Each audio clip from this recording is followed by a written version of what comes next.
Hello everyone. আমি ক'ত আহি আছো জানেনে? আমি আহি আছো ইন্দেশ্বৰ মন্দিৰ। ইন্দেশ্বৰ মন্দিৰ আছে গুজৰাটৰ ভানৱাৰ চহৰত। এইখন হৈছে ইন্দেশ্বৰ নদীৰ ওপৰত থকা দলংখনৰ ওপৰেদি আমি আহিব লাগে ইন্দেশ্বৰ মন্দিৰ। আমি ইন্দেশ্বৰ মন্দিৰ পাইছোহি। এই ভাগ হৈছে ইন্দেশ্বৰ মন্দিৰ। দেখিছেনে বাৰু? মহাদেৱজনৰ পৰা আমি আৰ্শীক বিচাৰি আহিলোঁ ত্ৰিবেণী নদীৰ কাষলৈ।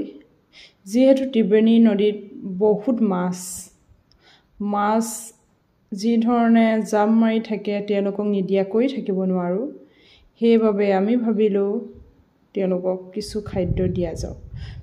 মই হাততে ল'লোঁ কুৰকুৰি পেকেট মানে কি আৰু কুৰকুৰি এটা পাত্ৰত উলিয়াই তেওঁলোকে চেল কৰে। সেয়া তেওঁলোকক মাছবিলাকক দিলোঁ। তেওঁলোকক কি যে ফূৰ্তি, দিয়াৰ লগে লগে তাহাঁতি ওপৰলৈ উঠি আহে। একপি মই আপোনালোকক জুম কৰি দেখাম দেই, চাব। তেওঁলোকক মই খাদ্য দি আছোঁ। মই বুলিয়ে নহয়, সকলো ভক্তই ইয়াত তেওঁলোকক দিয়েহি। আমাৰ যি ধৰণে আঠখেলীয়া নামঘৰত হওক, যিকোনো বৰ নামঘৰত থাকে যে পুখুৰীত আমি দিওঁ, সেইধৰণে ইয়াতো মন্দিৰৰ কাষতে থকা ত্ৰিবেণী নদীতো দিয়েহি।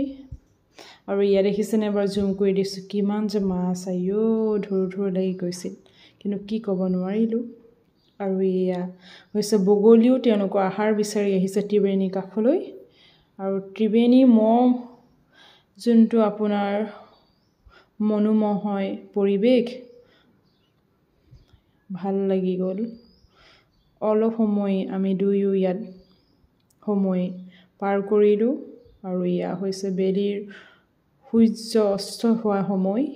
অলপ সময় ইয়াতে বহি আমি অলপ দৃশ্য উপভোগ কৰি ইয়াৰ পৰা আমি বিদায় মাগিলোঁ। লাষ্টত একপি আমাৰ চেলফিৰে মই ভিডিঅ'টো সামৰণি মাৰিলোঁ। আজিলৈ বাই।